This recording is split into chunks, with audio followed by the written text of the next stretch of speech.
morning, everyone.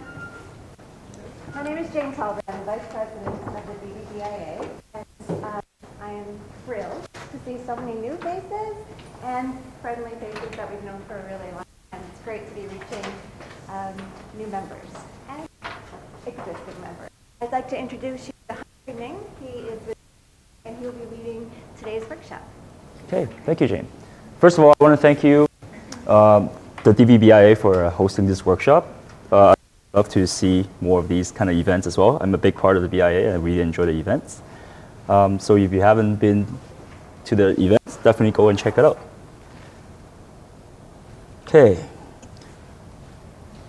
So we're here for Google Analytics. And before I start, I always love to show this slide. Business owner, can you see properly in the back? Is it too bright? Lower the light a little bit? Sure. Let me see if I can do this. The lighting. Screen. Oh, the screen needs to probably go up. Yes. All right. Is this better? Slightly better? Okay. All right. But a lot of business owners here always struggle and always juggling with different tasks. So what I find is that in a room full of business people, I always love to get a feel of who the people in the room are, so we're not just staring in front of the screen. So I would love to take this chance to maybe ask about your name, what company you're with, and then what kind of expectation or experience that you have with Google Analytics. Would you like to start first? Sure. If you can stand up too, and just maybe because this is one of the first times running a workshop like today, so we don't know what people don't know. So the agenda today is going to be like this. So at first, we're going to talk about and exactly how it reflects back onto your analytics. And then we're going to go into a little bit deeper into the analytics part with the audience behavior. We 15 minutes, and then we're going to have some exercises where if you have your own laptop or if you have access to your own Google Analytics account, you can work on that. But if not, I actually have a link to a demo account that you can access to. But if you don't have any computer as well, you can follow on the screen, and I'll go through that with you as well. And then we're going to end it with more of a top 5 tips to how do you master it for the people who already know how to use it. So I'll tell you a little bit more about myself. Who is Drew? So I've been in the marketing world since 2012. I had actually a engineering degree, a computer engineering degree, back in SFU, back in the days. And I've actually worked for a space company for the first 5 years of my career. And after I got my 5 years, I got my PhD, I kind of say, you know, I'm bored. I want to do something else. And at that time, I had a chance to go visit Beijing in China. And I ended up running a startup company in travel. And I became the business development manager, where I actually managed 4 or 5 developers, but at the same time, I was in software. I can talk to you a little bit more about that too later on. We're also a Facebook Pro marketer. What's different in terms of marketing company is that I work on through automation and insights. So today is the insights part of how teaching people what exactly the data means for them, because analytics is one thing, data collection is one thing. Combining the context with data and your business process is actually the key. And I can definitely more than happy to talk to you guys a little more about automation a little later on as well. So customer journey. We kind of have a sheet in front of you as well. That's the same circle. A couple of years ago, we would call this as a marketing funnel. To tell the truth, this is exactly the same thing in a different format. But this is that the core is your own business, because for a lot of small business owners, that's the core value, and that's the core, the VIP we call it. That's really what drives people into you. And that's where the customers are. They're out at the outer circle. They usually would go through 4 stages. And before, when we're talking about the funnel, it's always the web visitor who has the interest. When they have something that you are worth to download, then they would download it and it becomes a lead, and they would start considering. And then when you have the right offer, they would convert. And at the same time, if you do a good job, they will send you a referral. So it's kind of the same thing, except we see it in a circle, because not all businesses are going through all these 4 stages, or not all organization needs to go through all stages. For example, if you're a pipe leak, okay, are you going to go through the interest consideration or conversion stage? Probably not. If your pipe at your home leaked, you're going to go start searching on Google and say, hey, who has the best rating? Who can actually answer the call? Who can actually come right now? Just going to go jump right into the conversion. But at the same time, if you do have that time, and if you do have that cycle of length of time for people to start understanding your business, to teach about what technology or what kind of value that you bring, then people would go through that stage, okay, as a funnel.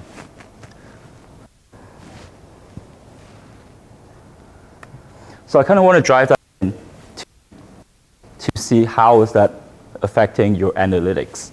Okay, so at first I'll tell you what exactly is analytics. A piece of code that basically is a website where it can track the data and the traffic from different visitors into your website. So the way that it's being measured is able to measure who your visitors are, okay, who your leads are, and who your customers are on paper for people to download in exchange for an email address, or in exchange for an identifiable way to identify that visitor, and that will become a lead. Okay, so the lead has also kind of an expectation or a budget to kind of know, and so that you can move forward into the sales cycle, into the buying process. Customers are usually the ones that have already paid. So for example, if your organization has a customer portal, so these are the people customer portal. And that's where you can make some upsell, some cross sales, and you can well within Google Analytics. One of the powerful about Google Analytics is that it's based on the actual data. So if you are in the marketing side of things, for example, when I'm helping clients to run campaign, we often are running it through Google Analytics so that we know what the previous data, historical data is.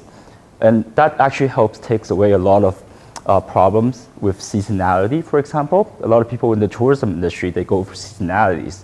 So at that time, you really need to start thinking about from year to year type of that's varying from today. And at the same time, if you're a different type of business, then you kind of want to start tracking month to month as well at the same time. And we definitely would use that as a base to start creating a promotion technique that can start drawing the customers. So Google Analytics is a small piece of code you would install on every single page of your website that you want to track, that you really want to track. It records what the users are doing, where are they coming from, what time of the day, what day of the month, or what day of the week, and then that they're coming in. And then Google, because they've run the whole web, so they actually know a lot of information about you. So at the same time, they will also be able to tell you that if you are in the market of something. So give you an example. If you run an e-commerce store that sells, let's say, skiing equipment, you would think that you're only targeting to people who are in the skiing equipment side of things. However, if Google are able to find out that they are also interested in biking in the summer, they're also interested in a lot of outdoor activities, guess what? A blog or a content creator, these are the content that you probably would want to start writing for them because you're drawing the right crowd. Okay, so right now I actually want you to do a little bit of interaction either amongst yourself as part of the worksheet. So if you flip to the second page of the worksheet, it asks you a little bit more about who you are, and then that's where you can describe your business or your organization. Put it in a very simple terms so that you can explain to the person next to you what exactly are you selling, or you can, if you're sitting with a colleague, then talk to somebody who's like next to you that you don't know. Okay, how do your customers look like? What are their behavior? what are they thinking? What are the emotions? With that, you can actually start understanding how they would behave and how they would react within the website, within your website. And also, where would they be seeking you out? For example, I'll give you an example in here later on too. Yeah, oh, actually, that's the next slide. Okay, for example, let's say a tourism. Okay, so the interest, a lot of people when they're coming in are from Instagram or Facebook, but these are really high level first-time visitors. But when they start making a travel arrangement to Vancouver, they will search for a different topic, and that's really what you get them into a consideration stage. And when they actually are preparing the week before to come to Vancouver and looking for things to do, then that is actually something that you want to look for a conversion for. So the key terms can be, things to do that weekend, okay? And referrals is when they start looking for referrals, reviews from TripAdvisors, from Google, from Yelp, etc. So right now, I do want you to take a moment and start thinking about your business, and then what type of customer profile that they're looking at. Okay, let's spend about like 5 minutes or so on your own, and what we can do after is we can start talking amongst yourself or amongst your neighbors. Okay.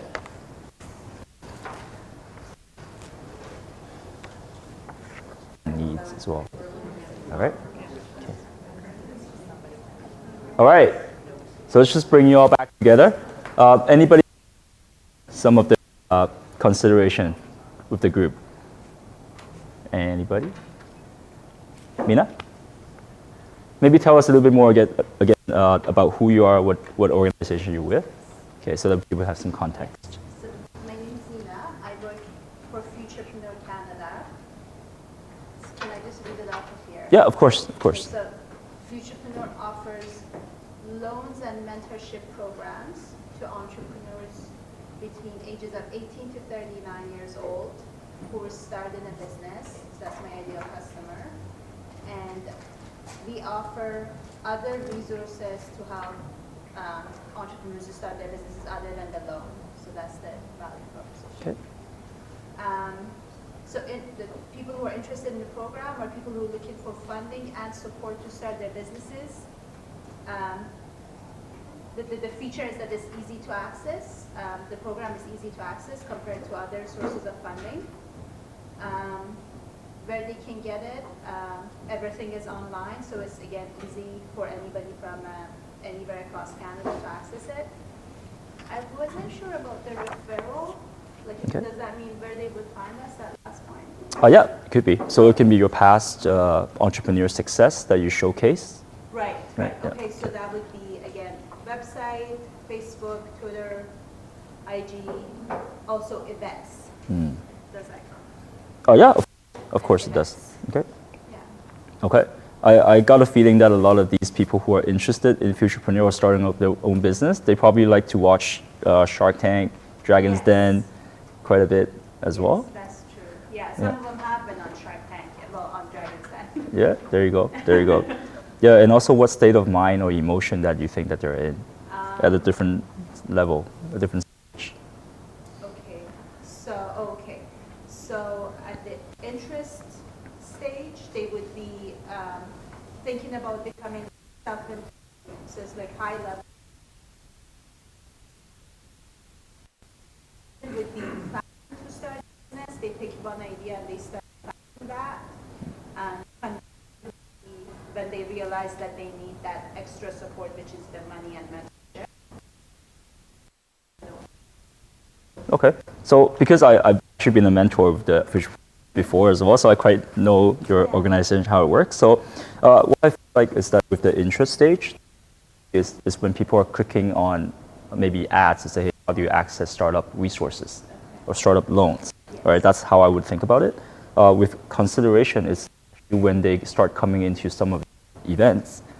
For example, I think you have a Rock Your Business Plan event. So that would be sort of if they start looking into that event page, right, that would be when they start considering, I'm really putting my my foot in the door and say, hey, I want to become part of the organization. The conversion is when they start applying for loans, obviously. Referrals, what I find is it's when you start featuring these case studies and these success stories, right? That's when people start looking into that referral stage, and that's when they say, oh, there's some social proving that's happening. So that's how I feel like it's a good way. Thank you, Mina, for sharing. Anybody else want to share? We can do one more if you want. Okay, it's okay. So also at the bottom, there's also a business goal. So again, this is more of a grounding exercise to start understanding what are your marketing goals. Okay, so I'll give you some examples again. A lot of people would ask, oh, I want more traffic. So I see that all the time as an agency. Clients are like, I just want more traffic, I want more sales, I want more booking. Okay, that's fine, but what exactly is more? So I want you to start writing down a couple of goals that you want for yourself, either your business, if you're just running a business, or if you actually have the website, or if you're dealing with marketing, maybe talk about how your marketing goals wants to be, and help you bring you back into your bottom line, or help you start achieving the goals or the stages that you've just mentioned as well. So for example, I want to increase the add to cart sales by 30%. Okay, something like that. Because as e-commerce, you'll be like, oh, if I increase the business by 30%, that means that, let's say if only 1 in 10 would actually go into the page and start buying stuff, then I really want to go backwards and say that's 10 times of traffic that I need to start driving in order to get sales up.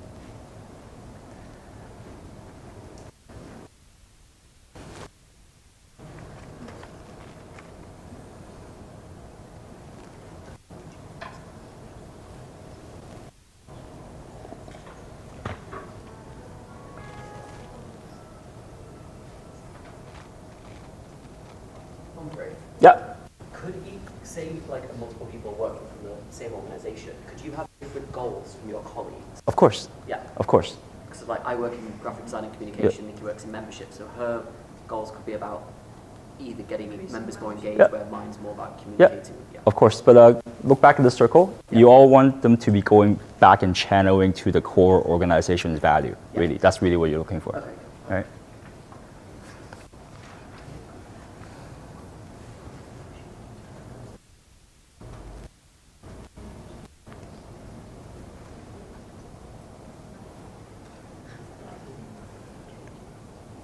All right, let's see if there's anybody who wants to share some of the goals that we can with web and the side of things. Anybody wants to share some of the goals?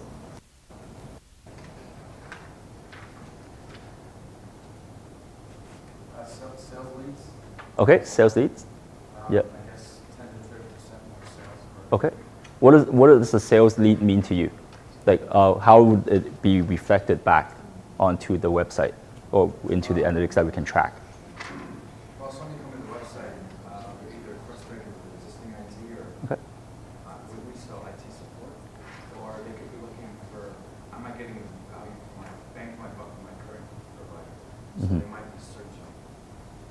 The data security. Okay. But the lead won't become a lead until they identify themselves. Am I correct? So they would probably fill up a contact form, or they would probably download something from you? This is all new to me, yeah. Okay, so that's what I'm trying to put it into context as well, and how to bridge the gap between your business goal to your website data analytics that you can reflect back to. Because what Google Analytics can do is that if you actually set it up properly, this is how we can bridge that gap to say when there's somebody who calls in or who fill up a form or start downloading a paper from you, then that becomes a lead, right? And that's somebody who you can actually start calling or start contacting them afterwards as well. Okay, anybody else want to share staff or members? Yeah, either, but Okay. in my case, it would be staff. Okay, sure. So recruiting staff, do you currently use a hiring platform to do it? Yes. Okay, so your conversion would be the number of applicants? Yeah. Okay, sure. So a lot of these platforms, they actually have a way to set it up as well that we can connect it to analytics. and you can actually use that to say, oh, if we increase, like let's say the advertisement budget for a certain job, we're going to get a increase into the number of applicants, maybe, or maybe it can be the increasing of the salary. I don't know. We listed up. I don't know. Right? So these are some ways that they can think about it. Yes. So Vancouver Biennale is a nonprofit organization. So then I guess for us it would be, and it's all based on kind of like community engagement. So maybe for us it would be increasing social media shares, which will then turn to more people at our community events, which could then turn into leads for donors. Yeah, that's it could be. So if your organization sees a correlation between the number of event participant or the number of engagement, social engagement, if that has a direct correspondent to your donors, your donorship, then yes, that would be a good way to think about it as a goal. All right. Yeah. Excellent. Anybody else wants to share? We can do one more or move on. Increase our attendance by 4% because we're an international art fair, so it's an event. Okay. Excellent. So increasing the attendance. Yeah, ticket sales and visitors and buyers. Yeah, exactly. Yeah, exactly. So do you track the attendance using ticketing? Yes, and then also at the door. Okay, excellent.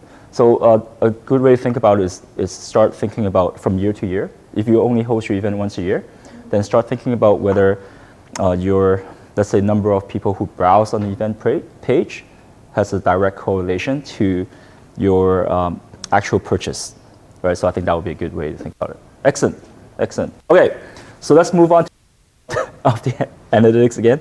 So if you follow the if you don't have an analytics account, but if you don't have a device, I'm going to show that on the screen as well. So at the same time, if you have your own analytics account, you can just log in right now, and you can follow along, sort of explanation what it is. And let me know if you have any problems. Just raise your hand if you have any problems logging in. It does ask for your Google account.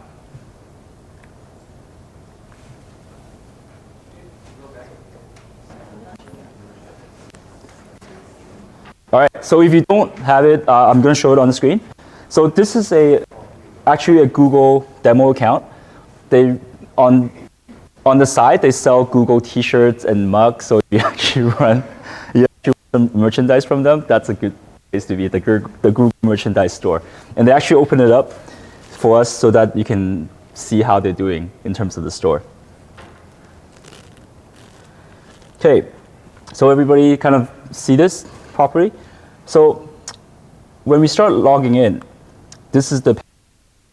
So I want you guys to focus on the left-hand side first. So today I'm just going to be talking about three tabs, the three main tabs that are quite applicable for each business. But I can sort of glance through what the other ones are too. So for real time, if you actually click the real time, with real time, that's really what's happening right now. So as you can see, these are very exciting numbers. And for most of the businesses within Vancouver, we're not going to get that many people right now. Okay, it's quite rare. So when you start looking at real time, this is how you can see where people are coming from, the locations. Hold on, that's not seeing it. Just give me a second. Duplicate. All right, so this is exciting. So when you go to real time, you can see the location where people are coming from. The traffic sources, that's really where or how people are finding that store. And the content is what pages that people are seeing. And you can see that in terms of the URL, which is here, or the page title. Let's skip over event and conversions a little bit later. Okay, but right now I do want to go into the audience tab. So the audience will tell you the number of users that have been on your website. So you can change at the right corner, if you see right here, it says from January 21st to January 27th. So here you can change it from just looking at today, looking at yesterday, looking at last week or last month, last 30 days. Typically, I would use this a lot. Last 30 days. And make sure you press apply. So you'll be able to see from day to day the number of users that are coming in. So at the bottom, this is where it gets confusing a little bit more. So the number of users and the number of new users, okay?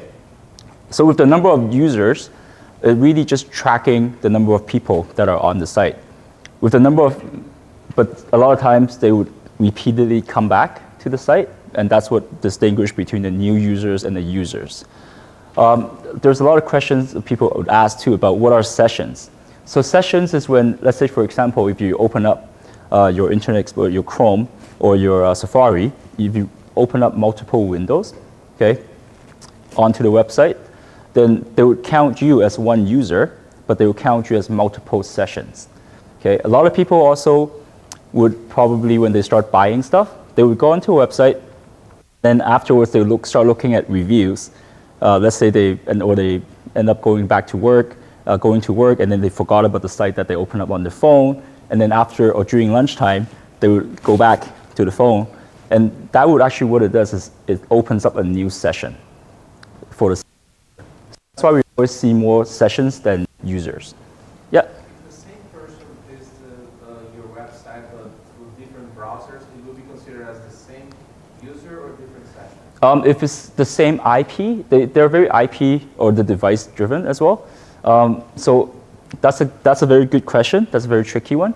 And I do think that they do count it as the same user, because as long as you log into the same one, then that same user, then they'll actually keep tracking you as the same person. Okay, good question. Okay, and then what else we can see is also the number of sessions per user, and also the number of page views. So these are quite straightforward terms. The number of page views is how many pages that people are looking through in the combination. Another key KPI or key indicators that we look into, it's also the session duration. What we find is that for a lot of websites, if they provide engaging content, they tend to stay a little bit longer. However, what I find is that in the more recent years, a lot of people like the one-page website. So we're always seeing the number of pages per session would be just one or two if you're lucky, okay? But they'll stay for a very long time. So don't look at a number as the only gauge or as the only indicator. It really depends on how the website is being structured. And the next thing is the bounce rate. Anybody knows what a bounce rate is? Anybody just want to scream out? Okay. When it bounces back for not being able to either open, they don't open it. Okay. Something like that. Yeah, you want. And then the whole page and then exit right away. Yeah, so it's more when they landed on that page and then they don't stay, and they stay for less than a second, and then they just leave right away. So a website having a high bounce rate, it's Google kind of want to punish that quite a bit. So what a lot of, let's say for example, if your organization runs any ads and stuff, right? A lot of times when people advertising for one thing and then they go into a page and then people will be like, oh, this is not what I'm looking for. I want to just leave right away, right? Or the experience on the website, it's not very good. Like let's say if it loads very slowly, then people tend to just leave, and then that would indicate a high bounce rate. Yeah.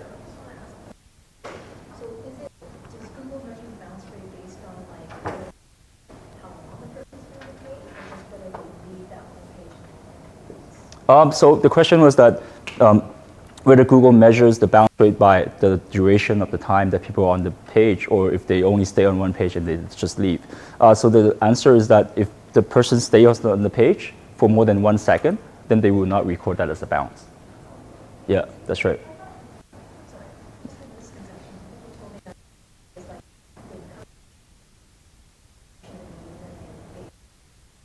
Right, no. It's definitely timed because, like I say, we see a lot of a lot of companies now, they have either a landing page or a single page website that's just a very long page that you can just click, but it scrolls down, but it doesn't go anywhere, like the URL doesn't change. That technically is a one page, right? So in terms of page per session, you won't get 4, you only get 1 for that type of website. But then the duration hopefully will be a lot longer. Okay, yeah. Sorry, the bounce rate isn't reflected in the number of users, or is it? No, so it's a percentage. So the bounce rate is a percentage. A lot of times when we see a spike in bounce rate, it can be because the website is down. It can be because that page is down as well. Then people just leave. I Right. guess maybe I said that wrong. If they're on the page for less than a second, so Yeah. they're reflecting the bounce rate, Yeah. are they reflected in the number of users as well? They will.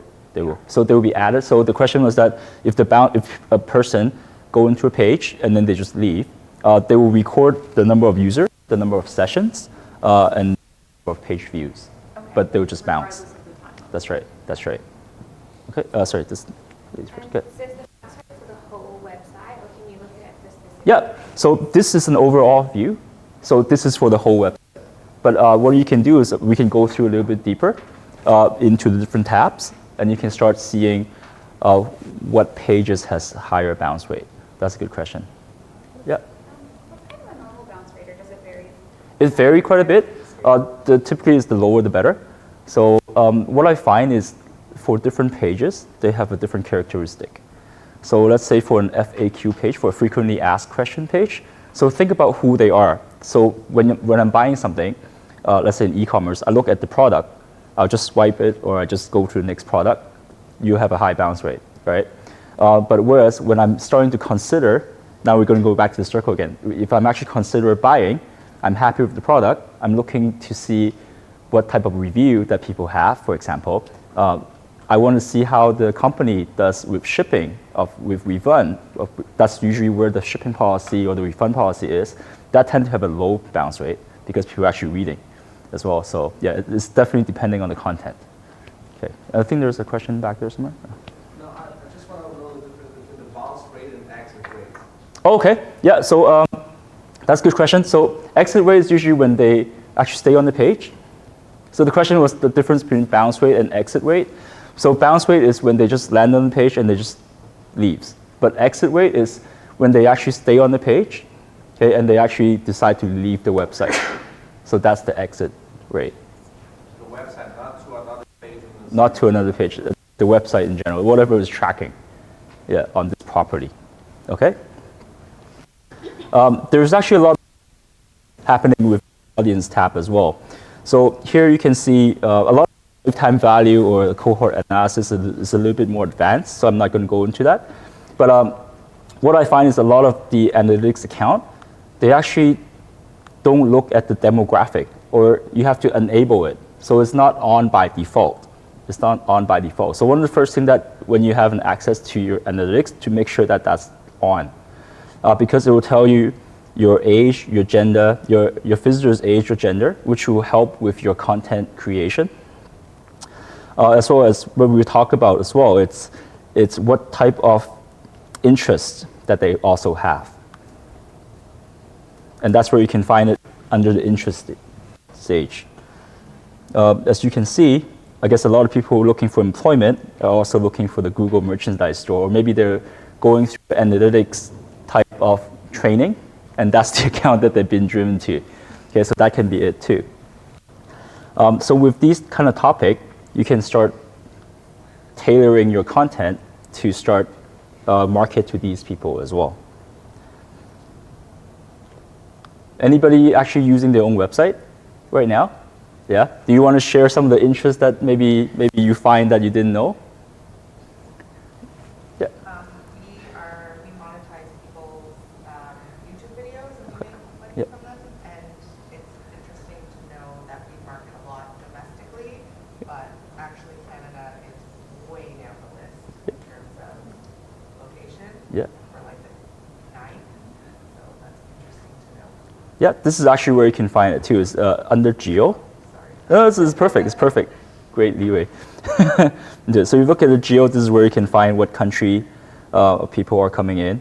As you can see, for each country, you can actually see how many users coming in, how many sessions, what's the bounce rate. So if a certain bounce rate goes very high for a certain country, okay, so that may either mean that there's a lot of people who are not really here for your website content. Sometimes they're just coming here and then they just got bounced. Or it could be that the technology side of things. So when a website loads perfectly in your office, doesn't mean that it loads perfectly outside. So there can be a technology issue as well. Yeah, Sorry, can I just go back to the interest? of course. How do you know, let's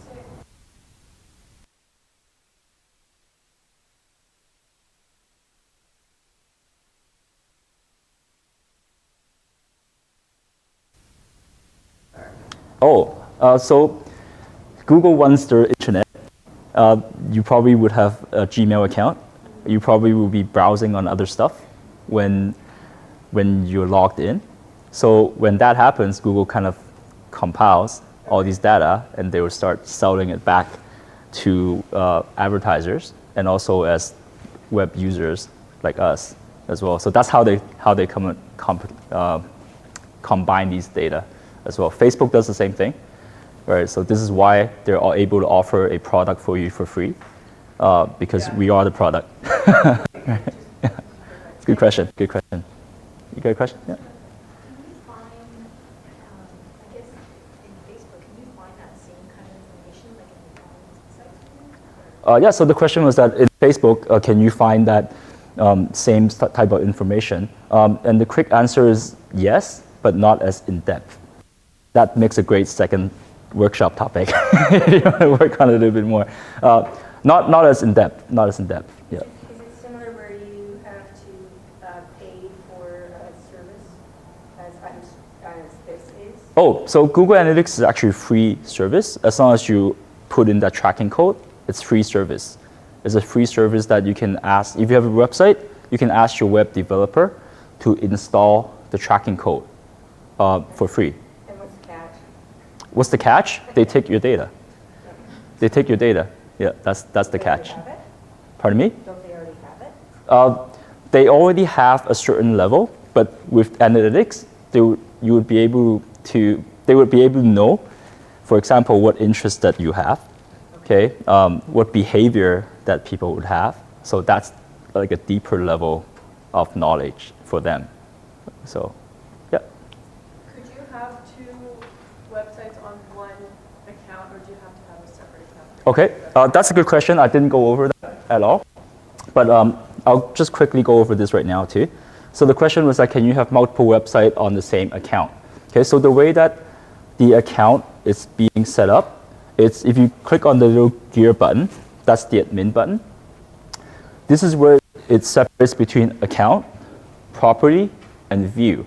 Okay, this is actually quite confusing and complicating, so I wasn't planning to go in there. So each account, it can be a company. Okay, a company can have one account, but that company can have multiple websites. So it may have a, let's say, a website for web page, but they have, let's say, an application, something.com. That's a second property to have. And also what I find is that a lot of companies like to set up landing pages for their ad campaign, right? So as long as they have a different, domain or subdomain, then that would be considered as a separate property, right? You don't even have to have the same domain name. Let's say if I run juga.com, but I also own different properties, okay, different websites, I can actually put them within the same account and have different properties. They all have a different tracking code. With views, that's when we start able to filter and start having more, let's say, for example, if a marketing team wants to look at a certain metric, then you set up a separate view for the marketing team versus the HR team, for example. Okay, that's a good question. Yeah. Let's go back to the audience part. So there's a lot more information down here with the audience. Is there any other questions that you'd like to ask?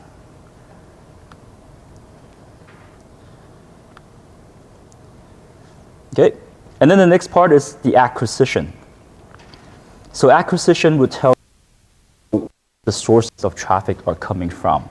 Okay, so for example, the main categories are organic search, direct, referral, and social. These are the top 4 that people have, and also paid search as well. So organic search is when people are typing into your website, Explorer, and say, not Explorer, the Chrome browser, and start searching, and say, oh, I'm looking for a certain thing, and then it pops up. Yeah, question. Does it matter if you use Chrome versus Explorer versus Firefox? Right.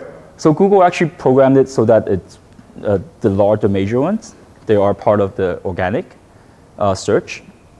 However, some of the small ones that they don't know, then it becomes a referral. So the next part that's being listed here is a referral. So for example, if you have a business that you are running, let's say an ad campaign on the Daily Hive or Vancouver Sun, okay, they create a link back into your website. So whatever comes in becomes a referral. Whatever comes becomes a referral.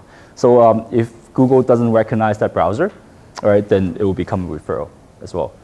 Direct is when people are going in and start www.something, druga.com. That's directly doing it.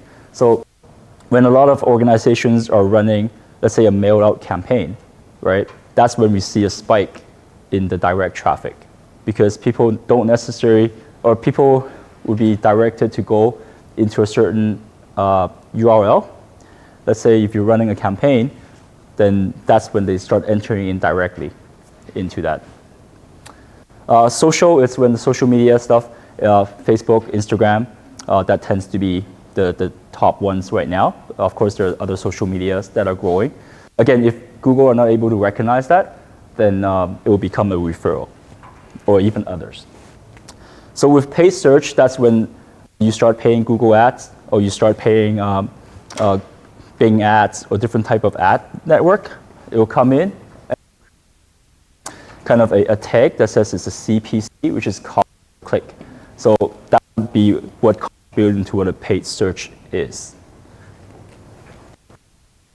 Yeah. Direct. So say for Rocky Mountaineer, if they Yep. type in our website address, that's classed as direct. If they just type in Rocky Mountaineer Yep. into the Google search, would that still be seen as organic search, or would that be direct? Okay, so when people typing in Rocky Mountaineer, this is a organic search. In www.rockymountaineer, that will become a direct. Yeah. And then you guys don't have any ads on here, but what I find is that when you say, let's say if you're looking for train travel, some sponsor ads up top, that's where the ads would come in as well. Yeah. Okay. Any other questions here? From a newsletter, Yeah. there's a link into the newsletter, you click it, would Yeah. that be direct? So depends on how it's being tagged up, Yeah. right? So when I say tagging up, is a lot of the leading email newsletter program, for example, MailChimp, when they come in, have a little link that says email equals, and then that will show up as an email Right. Okay. on here actually. So yeah, good question. Yeah, I see another hand up here somewhere. Yeah. When you dive into keywords that people are searching for, Yep. why do a lot of them show up as like not provided? Right. The question is a very good question. Thank you. So the question was that when you actually dive into what keywords are people searching for, and you can find it under Search Console and curves. Okay, there are a lot of people, so they did not enable it. So you have to enable it as well to make sure that they're always linking. So a lot of people would be asking, why are they saying that it's not set? It's not set. That actually comes in when it's being encrypted. Right, so we're seeing a lot more because right now a lot of websites are encrypted. When I say encrypted, is when you start typing in HTTPS, that's that little S at the bottom. No, when the web start coming out, that HTTPS never existed, or at least it's not popular. So we always think about HTTP, right? But with the S, that's really more of the secure encryption. The Google kind of, so you're not able to get exact seeing a lot of sets. So one of the ways to mitigate that is when you start using their ad product, let's say if you start advertising on Google, that's when you see all the keywords there. So that's how we capture keywords. With the analytics, because it's a free product, just telling people that, hey, we're encrypting all the search queries just to limit that. They say it's privacy, right? However, they have all the data that they will sell to you. Okay, so that's really how they work too. Okay. Okay, and then I'm going to go through Behaviour quickly, and then afterwards I'm going to take a break. Okay, so with Behaviour, this is where you're going to be able to see where people are at. So with the number of pages that they're looking at, majority of people will see a slash. That would be your home page. That most businesses would be looking through at that as well. So another thing that to think about is when you run a e-commerce store, for example, a certain product will show up a little bit higher, right? So that will be a good way to look at it. Again, this is a good way to see your content is working, or that how people. So let's say if we click onto the store.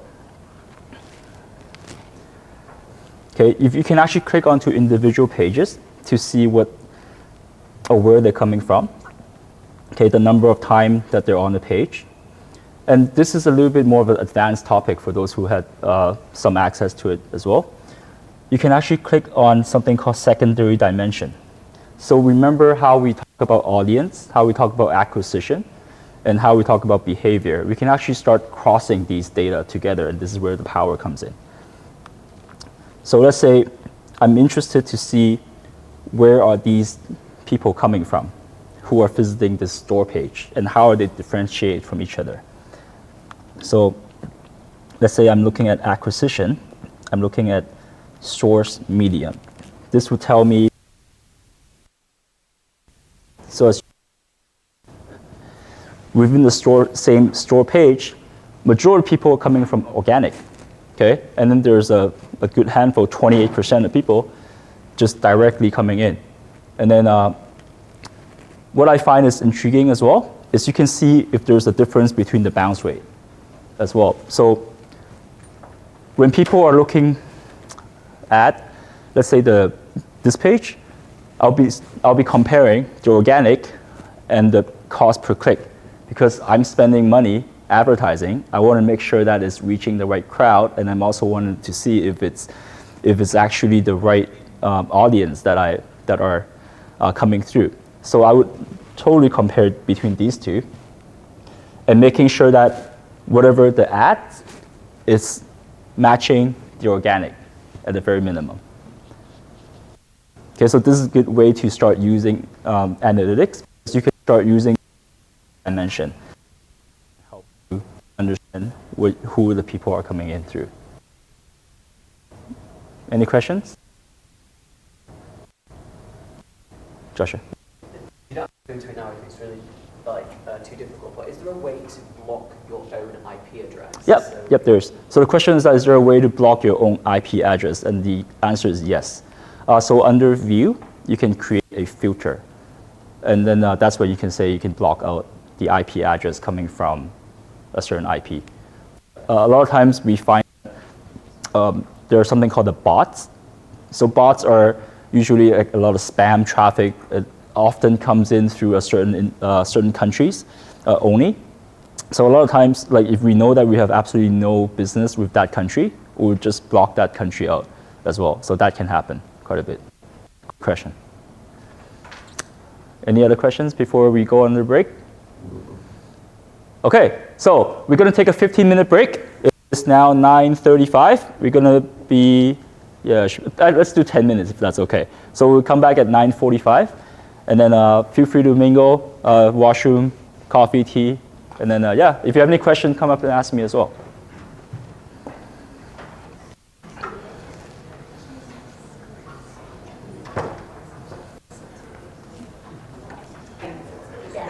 Oh, can I press the play button? Oh, still on? Okay, cool. Okay, excellent. Thank you. All right, let's get started again.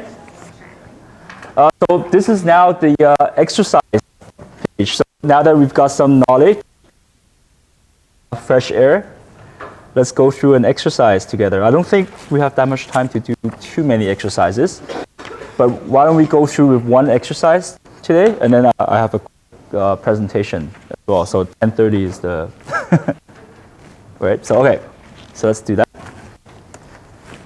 Uh-oh, what happened to the projector?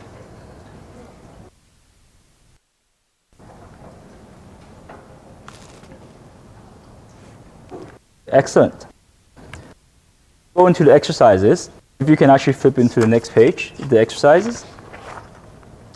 So the first one is about understanding how people using your site on mobile devices. If you have up on how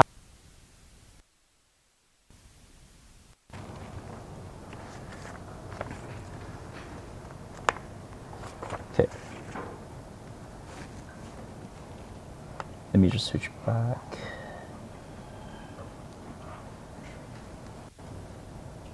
Excellent. Okay. So from the left menu, go to audience.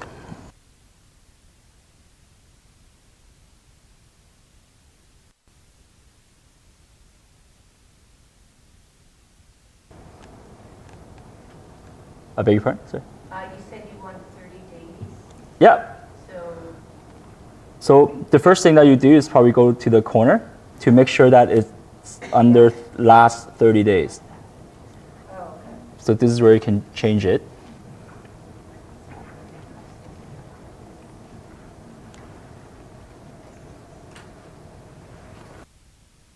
And once you change it, you have a graph that looks like this.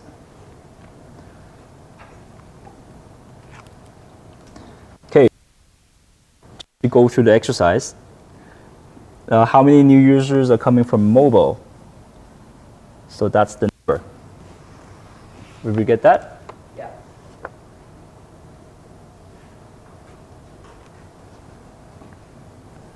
All right. So right now, what we find is we do see a lot more people browsing on the website. So just to make sure that if you have a website that doesn't look very good on the mobile site, it will affect your Google search. So having a knowledge to see how many people are browsing on mobile, it actually makes a huge difference as well. So that's one way to find out how many people are, and so that you can go back to your web developer and say, hey, we need a mobile website, because 30% of people are coming through mobile. Hey, what was the bounce rate of visitors? It's pretty straightforward, 49%. So we also are seeing a little bit more or high comparison desktop.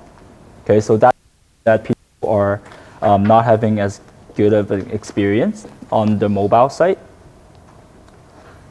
And you can see at the same time the pages of session, that's the next question, is 3.75. It's lower. So everything is relative. So when we are looking into numbers, people would ask me, does 3.75 means it's a good number or a bad number? Tell the truth, I don't know. Because it really depends on what your business is, how it compares. All right, so 3.75, when we start comparing that to 4.46, right, people tend to browse less on the mobile phone. And then same with the average session duration. It's in comparison to desktop, it's a minute less. Okay, so that's why we need to start thinking about, can we make the mobile experience a little bit better, or need to? Maybe people are just on the bus, they're looking through their mobile phone, of course they're going to spend less time. Right? So maybe that's not a non-issue as well at the same time. I saw a hand here somewhere. Oh, no, I think you're doing it, you're going through all the calls. Yeah, I'm trying to just go through the exercises as well. Okay, and also they're trying to compare the users on desktop and tablets. All right. Before you leave this section, on transactions, isn't that saying that mobile and desktop? Yeah, it does. And that's the interesting part, because it seems like a lot of people are buying stuff and finishing the payment. So when Google Analytics tracks transaction and revenue, it's usually on the payment page. Okay, so it seems like a lot of people who are on mobile are the ones that are actually purchasing stuff. So the way that I can start crossing the data together is that maybe they're browsing the shop on desktop, spending little, and the urge off the transaction with using the mobile. Browsing while you're and If you want to know if that is true, then that's when we start looking at the time, right, to see if that's where they're at. So Yeah. if a person browses on the desktop Yeah. and later on browse through a Yeah. they will be considered different users. Yeah, but they log in to the same user. Question. I see another hand. Mina? Yeah. I don't even know how to ask this question, but if I was looking at this page through an Instagram ad, took me right away to the page that I can purchase it, and I purchased it. Yeah. Would it show here, or would it show somewhere else under referral? If it's under store, Yeah. that is not a website address, Yeah. then no.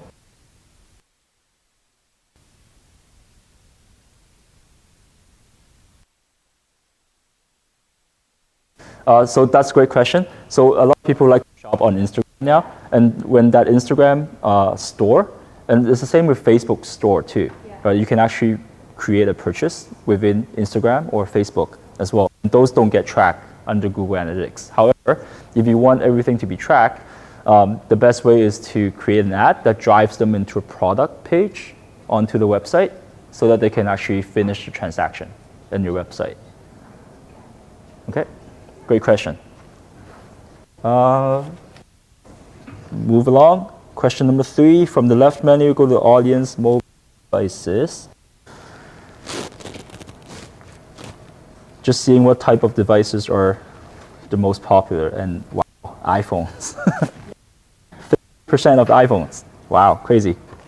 But it's also true that iPhones, because they don't separate the categories of the devices, so maybe somebody who has an iPhone 4, that is the same as the iPhone 10 or 11, whatever. It's the same thing for them, so they don't really separate it. Okay, so the number 4 question, what does mobile traffic look like over time?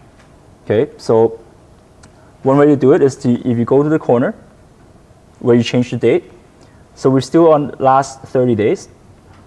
However, at the bottom, that's a little checkbox that you can compare it to the previous period. So with the previous period, by default, it will start tracking the 30 days before that. So typically it's a month-to-month kind of comparison. But at the same time, you can compare it from year to year.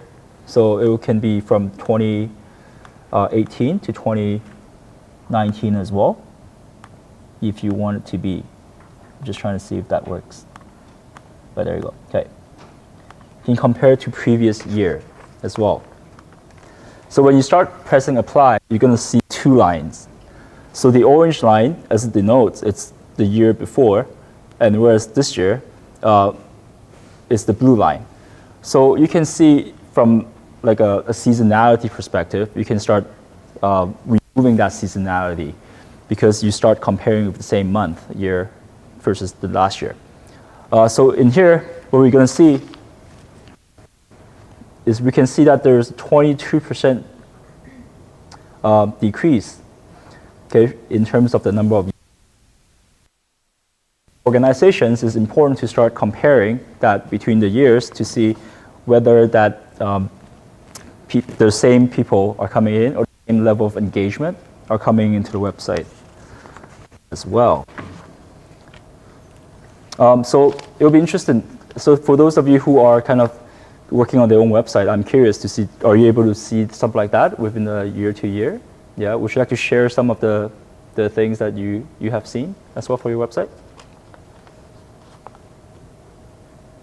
Okay. All right. So as you can see, there's a lot of data that you can start looking at once you start comparing. Any questions with this exercise so far? Yeah. Okay. Okay. So we have about 30 minutes left in terms of the presentation, and I still have a kind of like a quick presentation. So what I will do, I will exercise for you to finish. It's quite straightforward. Or like send me a message later on as well. I'll leave you my contact with me. I kind of want to go through a quick presentation to see how you can use it better in things. So here's my top 5 analytics tips. Oops. So number 1 is to set up your dashboard. So these tips are actually for people who are a little bit more advanced. So you've actually been understanding the whole flow and understanding how it works. This is a presentation. Okay, setting up your dashboard. For example, we went back before is that we do regular reporting. All right, so setting up a dashboard is one of the first things. In here. In the side of okay, under custom, you can create different dashboards and you can name them different. You can actually do an email or marketing, month, and you can set up the different types of the widgets that are the dashboard as well. So that's my number 1 tip for you to start understanding or start reporting it as well.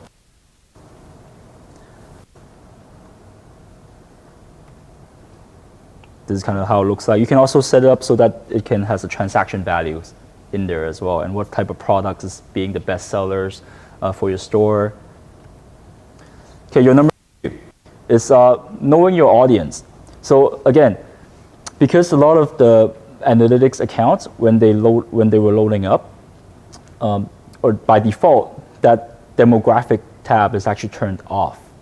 So make sure that you turn that on, because that's when you start understanding your audience to see if it matches with your product or your service that you're trying to market to, okay? To the people that you're trying to market to. And you can adjust the tactic for that platform. See a question somewhere? Okay. All right, number 3, setting up your goals and conversions. I didn't go over this today, but it's one of your exercises as well towards the last exercise. So goals and conversions are something that a lot of businesses don't. Okay, so when I work with clients, I'll say 80% of the time, that is not set up at all. So what exactly are goals or conversions for you and your business? So for a lot of small businesses, it can be to fill in a contact form, and then it brings you to a thank you page. Okay, so that can be one conversion. Okay, however, you and I may know we may not necessarily want to fill up a form. Okay, so we need to start thinking about different ways that people are converting. Okay, for example, they want to initiate a chat with somebody. Okay, that can be a conversion as well. Any type of conversion people can think about that you use right now? Play a video, for example. Yeah, play a video can be one as well. So if you have a video in the front page, right, you want people to play a video, yes, that's a conversion. For example, if people are on the page or on the blog's page for a certain duration, let's say if I want people to look at that blog, a blog content, more than 5 minutes. Okay, that can be a conversion. Okay, anything else that you can think of?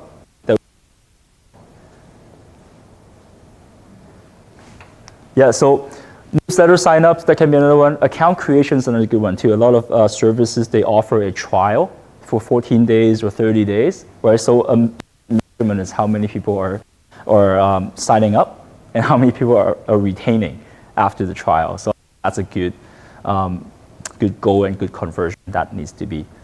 Majority of the businesses make sure that you set up that conversion, because without understanding what conversion and also putting a value to that conversion, okay, with that in mind, then you can start justifying to say, oh, I'm spending this much on a marketing campaign, it's driving how many conversion, which worth this much for me. Okay, so having that number, it makes the campaign more easily to be justifiable. Okay, question? With like newsletter sign-ups as a conversion or like play video though, like how would you assign a value to that accordingly? Right, so the question, good question. The question is that, let's say for a non-monetary transactions, how do you assign a value into it? This really does go through a more of a business kind of thinking as well. So let's say, for example, if you go back, if you actually start putting a value into a conversion and you say, oh, 50 people from the, let's say if you have a list of 1,000 person, okay, in the email list. Say each time I say 5 people would convert. So the more, let's say that's your 0.5. So if that's the case, your goal would be more like, oh, I want more people to be signing up because each person is worth 0.5% of a certain value. Do you see what I'm saying? Say if you're 5%, each person is going to be worth $500. Okay, by tagging value into converting, that's when you start understanding how much per email address you're worth during the sign up. Okay, make sure you set up the goals and conversions. Okay. Okay, the fourth part, tip number 4, is user behavior. So we kind of didn't go through that during the explanation. However, under the behavior tab, aside from the page or site content, okay, there is something called behavior flow.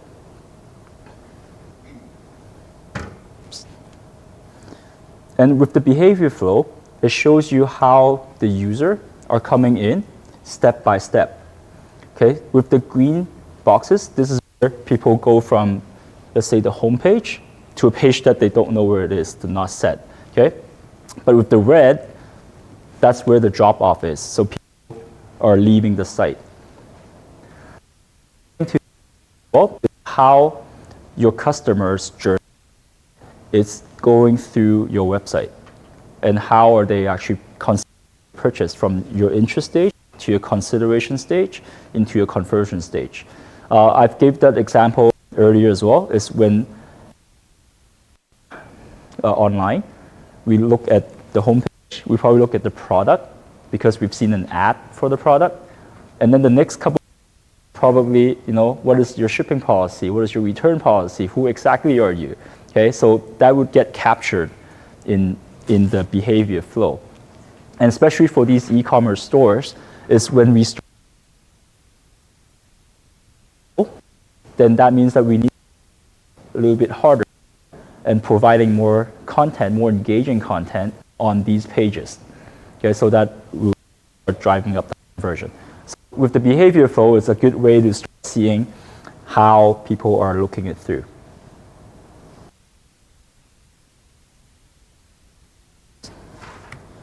And tip number 5 is to check it regularly. So if you're able to check it at least once a month, then you can see it from month to month to see what exactly are happening to the website or to your marketing. Sometimes when you have a offline, like a mail out campaign, for example, you may be like, hey, how come nobody's coming in through that coupon code that people punch in? Because people just don't like punching coupon code because I don't want to be told what I want to do. But what I find is that when a lot of companies or organizations go through a mail out campaign, their direct kind of referral that's coming in, the direct source of channel coming in spike up quite often. So check it out to see whether that affected your web traffic as well. And that's my tip number 5. Okay, so this is my presentation. A lot of times that a lot of the knowledge today is very general, right? And I can try to provide as much knowledge as I can. However, we do able to help you with something called a jam session. So that's something called a Juga actionable marketing session. That's where we sit with you one-to-one, one person to the team, to start understanding, using a lot of the techniques that we've learned today, or to start understanding what kind of data that you have, but also understanding your business process so that we can put that into context, so that we understand exactly what kind of campaign that you're looking for, and also what type of, whether your marketing is working for you. Okay, so if you want to learn a little bit more, come talk to me afterwards. I'm more than happy to tell you what it is. And one more thing, I would love to have feedback from today's workshop. Okay, so on here, there's a review link. If you can help me with it. There's also a QR code that you use your iPhone to just scan that QR code. It will bring you this exact same review link. If you're on Android phone, it's a little bit more trickier, but use that link if you want to. I would love to have some feedback from you. And I think afterwards too, Nicola, you're going to be able to send out like a review type or a feedback form or a survey. Yeah, as well. But this is straight to me and myself. If you can help me with that, that would be very helpful. Yeah. Will we get access to the presentation? Yeah, so I've actually been recording this as well. So what I'll do is I'll actually compile that into a YouTube video, and I'll share that link with Nicola as well, and send them out as well. Yeah, for sure. Thank you. And that's all I have. And if you have any questions, feel free. That's my contact information, but if you like, you can come up and talk to me.